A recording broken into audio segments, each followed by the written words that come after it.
គ្រូឆ្នើមមិនទាន់ប្រកួតកម្មវិធីធំផងអាយហេតុមុនប្រកួតបាត់ហើយបងប្អូនបាទរយៈដើមឆ្នាំ2026នេះលោកគ្រូឆ្នើមដូចមានអារម្មណ៍ថាឡើងហុងស៊ុយដល់ហើយបងប្អូនការប្រកួតរបស់សិស្សគ្រប់ការប្រកួតគឺលទ្ធផលគឺ0ទាំងអស់បានន័យថា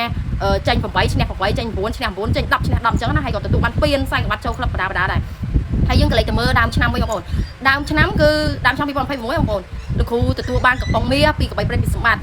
ប្រកួត 8 man ចំណែកឯដុំមាសគឺពេជ្រអាន់ទេពហើយក៏ប្រកួតទទួលបានខ្សែក្បាត់បន្តពានបន្តទៀតឥឡូវនេះបងប្អូនកម្មវិធី3ក្លឹបទាំងប៉ះគ្នាដាក់ឡានមួយគ្រឿងទៀតខ្ញុំសង្ស័យតែលោកគ្រូទៀតហើយអានេះក៏ជាការសង្ស័យរបស់ខ្ញុំឯណាហើយចុះបងប្អូនគិតយ៉ាងណាដែរសម្រាប់3ក្លឹបទាំងប៉ះគ្នាមានក្លឹបលោកគ្រូពេជ្រសុផាន់ក្លឹបលោកគ្រូសេមែនថេនក្លឹបលោកគ្រូធុនសុភាហើយ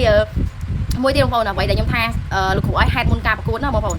នមើលរូបដែលខ្ញុំដាក់នេះ3ក្លឹបធំគឺមានការស្លៀកពាក់អាវពណ៌ខុសគ្នាហើយក៏មានរូប logo ផ្សេងគ្នាដែរបងប្អូនលោកគ្រូឆ្នើមពាក់នេះលោកគ្រូឆ្នើមគាត់ពាក់អាវគ្រុឌលោកគ្រូធនសុភាពពាក់អាវ Dragon លោកគ្រូសេនមន្ថែនគាត់ពាក់អាវអាវគាត់ពណ៌លឿងហ្នឹងបងប្អូនប៉ុន្តែអ្វីដែលខ្ញុំចាប់អារម្មណ៍នេះបងប្អូនគឺលោកគ្រូឆ្នើមគាត់ពាក់អាវរូបគ្រុឌនេះបងប្អូនអាវរូបគ្រុឌហើយសំខាន់ណា poster ដែលដាក់រូបឡានមករូបគ្រុឌទៀតបងប្អូនអញ្ចឹងខ្ញុំថាឲ្យហេតុមុនណាបងប្អូនឲ្យហេតុមុនណាអាវពាក់អាវពណ៌គ្រុឌហើយសំខាន់ឡានដាក់រូបគ្រុឌទៀតសង្ស័យបងប្អូនសង្ស័យទូបងហើយនេះគាត់តាមខ្ញុំគិតណាបងប្អូន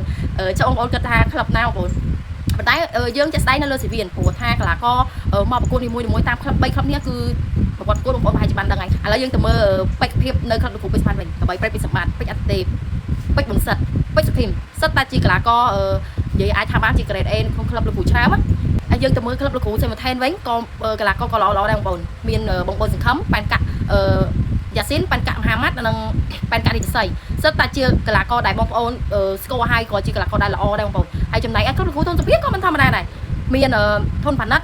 មានធនមេងហុងមានប៊ុនសុធាហើយនឹងមានធនមេងហុងបងប្អូនគិតមើល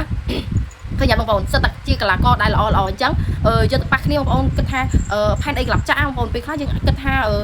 កីឡាករនេះប៉ះកីឡាករនោះអាចភាគរយឈ្នះជាងតែអ្វីគ្រប់យ៉ាងគឺជាក់ស្ដែងនៅលើសៀវភៅគឺយើងអាចមើលឃើញបានទេបងប្អូននេះគ្រាន់តែជាការគិតការសម័យរបស់ខ្ញុំទេគ្រាន់តែជាឧទាហរណ៍ឯណាបងប្អូនហើយសម្រាប់បងប្អូនគិតថា